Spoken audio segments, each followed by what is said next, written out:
जय श्री कृष्ण। राधे राधे दोस्तों आज मैं आप लोगों को लड्डू गोपाल की एक ऐसी आश्चर्यजनक बिल्कुल सत्य लीला कथा सुनाऊंगी जिसे सुनकर आप सभी आश्चर्यचकित हो जाओगे। और आशा करती हूँ दोस्तों कि लीला कथा को सुनकर आप अपने ठाकुर जी की सेवा और भी बेहतर ढंग से कर पाओगे।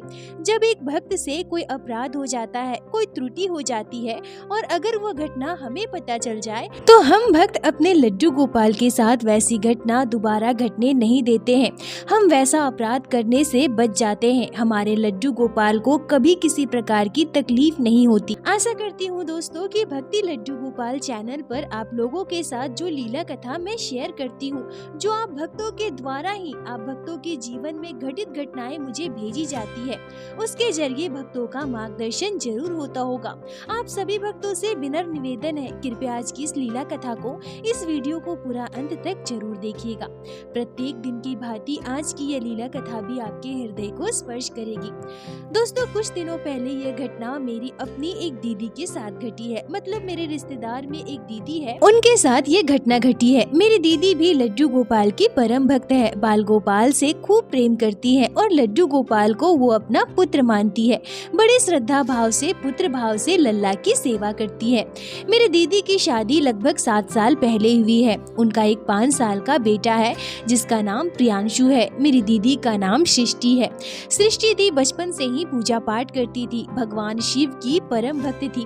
कई बार उन्होंने 16 सोमवार का व्रत भी रखा और उनके घर के बिल्कुल पास ही भोलेनाथ का मंदिर था। सृष्टि दी प्रत्येक सप्ताह सोमवार के दिन भोलेनाथ के मंदिर जाया करती थी, भोलेनाथ पर जल चढ़ाती थी और उनके अपने घर पर एक छोटा सा शिवलिंग था। प्रत्येक दिन शिवलिंग की भी पूजा करती थी, जल चढ़ाती थी और शायद भोलेनाथ की सेवा का ही परिणाम स्वरूप, भोलेनाथ की सेवा के आशीर्वाद स्वरूप उन्हें कृष्ण की भक्ति मिली है।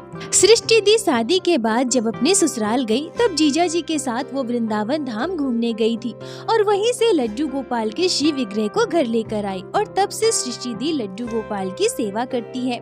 उसके बाद सृष्टि दी के बेटे का जन्म हुआ जिसका नाम प्रियांशु है। दोस्तों लड्डू गोपाल की सेवा करने का भाव सभी भक्तों का अलग अलग होता है। भक्त अपने अनुसार, अपने भाव के अनुसार लड्डू गोपाल की सेवा करते हैं। कई भक्त जो लड्डू गोपाल को अपना पुत्र मानते हैं, पुत्र भाव से बाल गोपाल की सेवा करते हैं, वो लड्डू गोपाल को अपने साथ रखते हैं। मैंने कई ऐसे भक्तों को देखा है जो लड्डू गोपाल को बिस्तर पर सुलाते हैं, बिठाते हैं, टेबल पर, सोफे पर बिठाते हैं। लड्डू गोपाल के साथ उनके बच्चे हमेशा खेलते हैं। कुछ भी खाते हैं तो पहले अपने लड्डू गोपाल को खिलाते हैं। मतलब लड्डू गोपाल को बिल्कुल अपने बच्चे की तरह रखते हैं। जैसे वो अपने बच्चे के साथ व्यवहार करते हैं, बच्चे के साथ हमेशा रखते हैं, बच्चों को साथ साथ हमेशा रखते हैं, वैसे ही लड्डू गोपाल को भी अपने साथ रखते हैं। पर दोस्तों मुझे ऐसा लगता है कि लड्डू गोपाल को आप भले ही अपना पुत्र मानो, भाई मानो या फिर सखा मानो, पर आपको हमेशा यह बात याद रखनी है कि लड्डू गोपाल कौन है।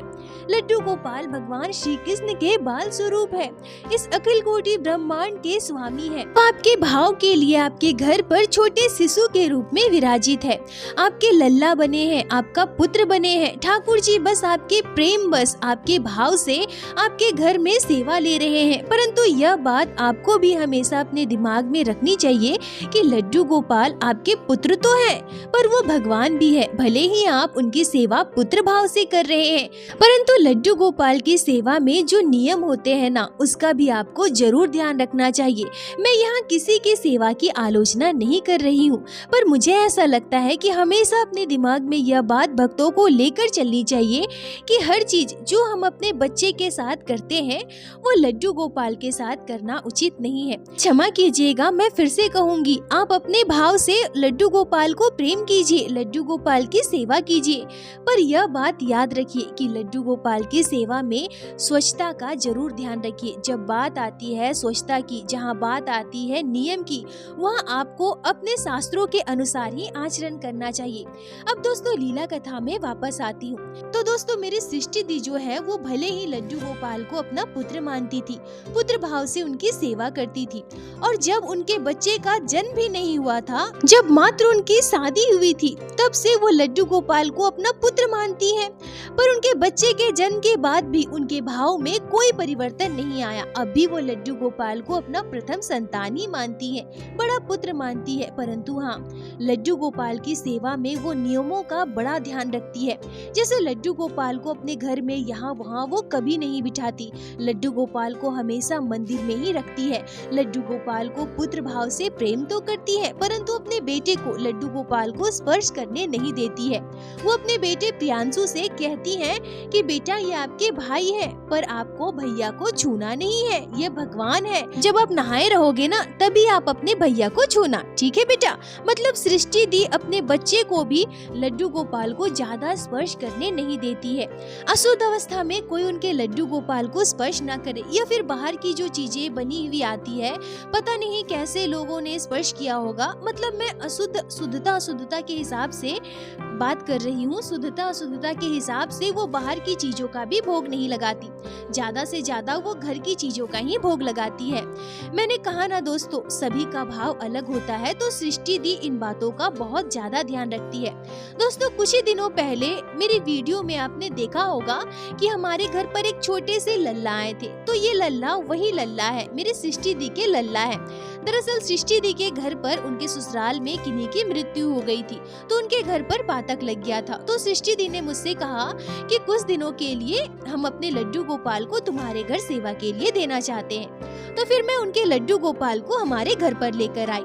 तो जब उनके लड्डू गोपाल हमारे घर पर आए थे ना दोस्तों, सृष्टि दी के लड्डू गोपाल जब हमारे घर पर आए थे तो मैंने देखा कि वो बहुत काले पड़ चुके हैं। पर हाँ, सृष्टि दी ने लड्डू गोपाल को बहुत ही सुंदर पोशाक पहनाई थी, सुंदर श्रृंगार किया था और वो बहुत प्यारे भी लग रहे थे। पर हाँ, वो थोड़े काले पड़ चुके थे। तो सबसे पहले मैंने सृष्टि दी के लड्डू गोपाल को दही से अच्छी तरह से स्नान करवाया, पंचामृत से स्नान करवाया।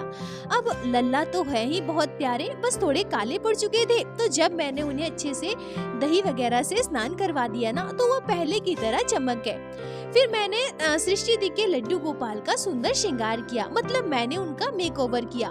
उनका जो श्रृंगार था वो सब थोड़ा उतर गया था, तो मैंने आईब्रोज, उनकी लिपस्टिक वगैरह फिर से कलर कर दी, जो हट गई थी। मैंने अच्छे से उनका मेकओवर कर दिया।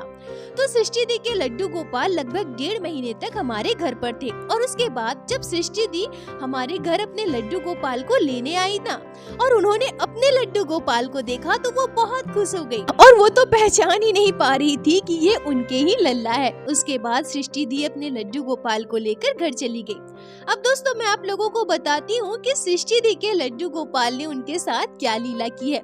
देखिए, जैसे कि मैंने बताया, सृष्टि दी थोड़ी स्ट्रिक्ट है। जैसे कि उनके भाव अलग है, सभी के भाव अलग होते हैं ना दोस्तों। तो वो अपने लड्डू गोपाल को पुत्र तो मानती है, पर भगवान के भाव से वो हर नियम का पालन करती है। मतलब वो ध्यान रखती है कि उनका खुद का बच्चा भी ऐसे वैसे हाथों में लड्डू गोपाल को स्पर्श ना करे।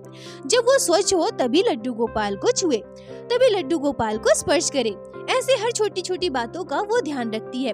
दोस्तों ये घटना अभी कुछ ही दिनों पहले की है। क्या हुआ कि प्रत्येक दिन की भांति सृष्टि दी ने लड्डू गोपाल का स्नान श्रृंगार किया, उन्हें भोग लगाया, और उसके बाद जैसे वो प्रत्येक दिन अपने लल्ला को अन्न का भोग लगाती है, तो दोपहर को अन्न का भोग लगाने के बाद थोड़ी देर के लिए वो अपने लड्डू गोपाल को आराम करने के लिए सुला देती है। तो प्रत्येक दिन की भांति उस दिन भी सृष्टि दी ने लड्डू गोपाल को अन्न का भोग लगाया, और फिर भोजन वगैरह हो जाने के बाद लड्डू गोपाल को आराम करने के लिए थोड़ी देर के लिए सुला दिया और मंदिर में पर्दा लगा दिया। अब दोस्तों जो मेरी सृष्टि दी है ना, वो सिलाई बुनाई का काम भी करती है। तो दोपहर को खाना पीना खाने के बाद लड्डू गोपाल को सुलाने के बाद वो दूसरे कमरे में जाकर सिलाई का काम करने लगी।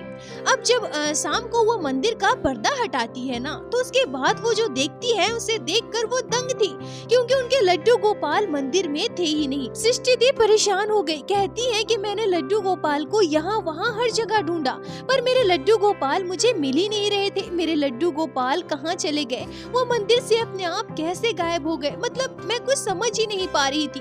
तभी लड्डू गोपाल को पूरे मंदिर में अच्छे से ढूंढने के बाद जब मुझे लड्डू गोपाल नहीं मिले, तब मैं अपने घर में यहाँ वहाँ लड्डू गोपाल को ढूंढने लगी। मेरे कान्हा मुझे कहीं मिल ही नहीं रहे थे। मेरा सर फटा जा रहा था कि मेरे लड्डू गोपाल कहाँ चले गए। अभी दोपहर को भोग लगाने के बाद मैंने लड्डू गोपाल को अपने हाथों से शयन करवाया था। मैं दूसरे दूसरे कमरे में सिलाई का काम कर रही थी। हमारे घर पर बाहर से कोई आया भी नहीं। फिर लड्डू गोपाल कहाँ चले गए? तभी मैं लड्डू गोपाल को ढूंढते हुए जब अपने कमरे में जाती हूँ और वहाँ जाकर जो दृश्य मैं देखती हूँ उसे देखकर मैं एकदम हैरान थी। लड्डू गोपाल मेरे बिस्तर पर, मेरे बेड पर सोए हुए थे। मतलब मेरा बेटा प्रियांशु गहरी नींद में सो रहा था और उसने अपने हाथ के ऊपर, जैसे अपने हाथ का तकिया लगाकर हम छोटे बच्चे को सुलाते हैं ना, बिल्कुल उसी तरह से मेरा बेटा अपना हाथ रखकर लड्डू गोपाल को अपने हाथ के ऊपर सुला रखा था। यह देखकर मैं एकदम से चकित रह गई, क्योंकि मेरा बेटा प्रियांशु कभी भी ऐसे वैसे अशुद्ध अवस्था में लड्डू गोपाल को स्पर्श करता ही नहीं है। अब तो वो लगभग 5 वर्ष का हो गया है। जब वो बहुत छोटा था फिर भी वो लड्डू गोपाल को कभी भी अशुद्ध अवस्था में स्पर्श नहीं करता था। मैंने अपने बच्चे को ऐसा ही सिखाया है कि कभी भी लड्डू गोपाल को वो खुद स्पर्श नहीं करता था। जब वो शुद्ध होता था, नहाए रहता था, तभी वो लड्डू गोपाल को छूता था। फिर आज मेरा बेटा प्रियांशु ऐसे लड्डू गोपाल को बिस्तर पर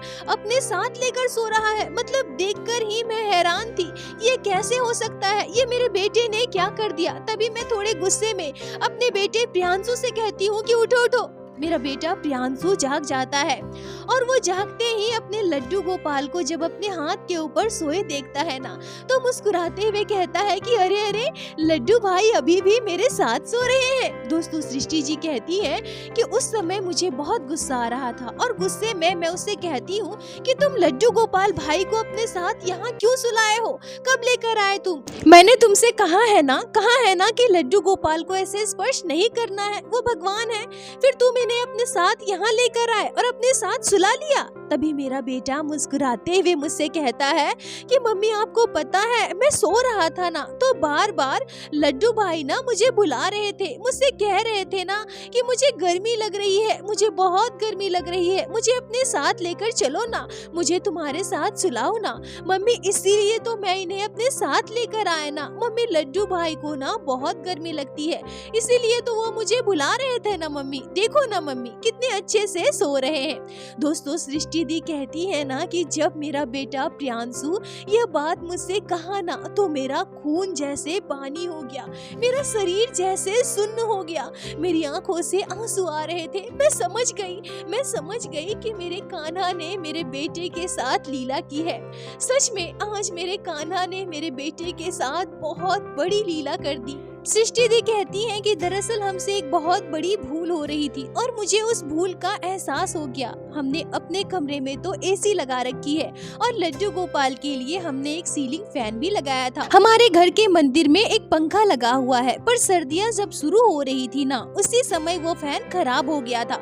अब सर्दियों में तो हमें पंखे की जरूरत नहीं पड़ती है, पर अब जब गर्मियाँ शुरू हो गई है और हमारे यहाँ तो अब काफी गर्मी भी पड़ने लगी है, पर हमें लड्डू गोपाल को वो पंखा बनवा लेना चाहिए। मंदिर में जो पंखा खराब पड़ा है उसे ठीक करवाना चाहिए। ये हमारे दिमाग में तो आया ही नहीं था, हमने इस बारे में सोचा ही नहीं, क्योंकि गर्मियाँ काफी बढ़ रही है। कुछ दिनों से हम अपना एसी भी ऑन करने लगे हैं और हमारे ठाकुर जी, हमारे लड्डू गोपाल को भी गर्मी लगती होगी। यह बात तो हमने कभी सोची ही नहीं थी, हमारे दिमाग में यह बात आई ही नहीं थी। पर लड्डू गोपाल ने मेरे बेटे के साथ ऐसी अद्भुत लीला कर दी। मेरे बेटे के जरिए हमें यह संकेत दिया कि उन्हें भी गर्मी लगती है। जैसे हम अपने कमरे में एसी में सो रहे हैं, वैसे कम से कम हमें अपने लड्डू गोपाल का पंखा तो ठीक करवाना चाहिए ना। दोस्तों सृष्टि दी कहती है कि ये सोच कर मेरी आंखों से आंसू आ रहे थे।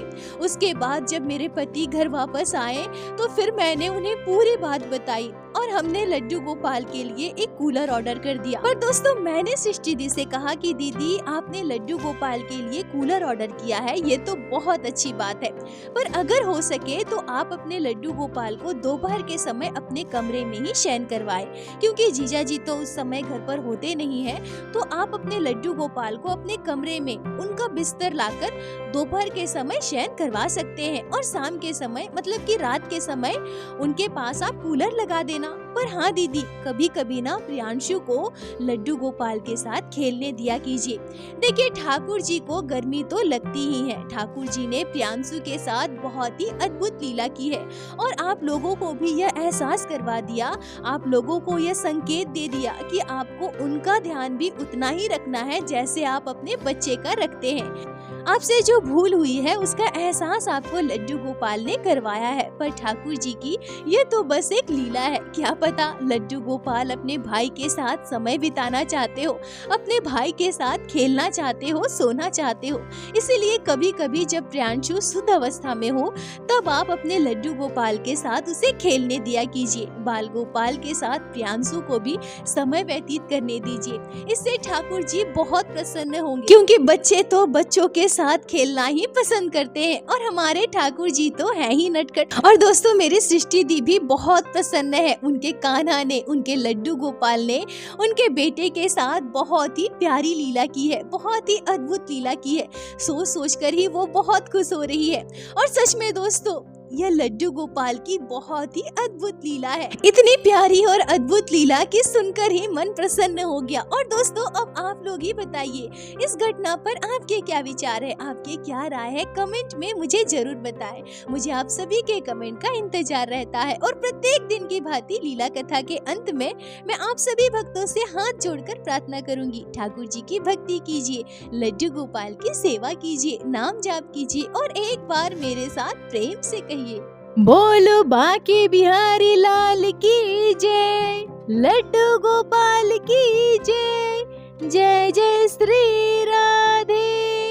दोस्तों, यदि आप लोगों को आज की यह लीला कथा अच्छी लगी हो, आपके हृदय को स्पर्श की हो, तो कृपया वीडियो को लाइक कर अपने दोस्तों के साथ शेयर अवश्य करें, जिससे बाकी भक्त भी लड्डू गोपाल की इस अद्भुत लीला कथा का श्रवण कर सके।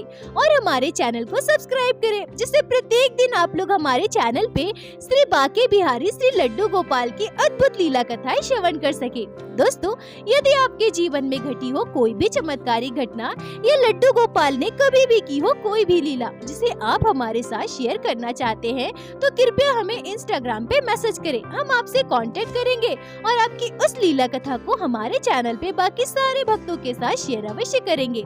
लड्डू गोपाल की कृपा आप पर और आपके पूरे परिवार पर बनी रहे। राधे राधे दोस्तों।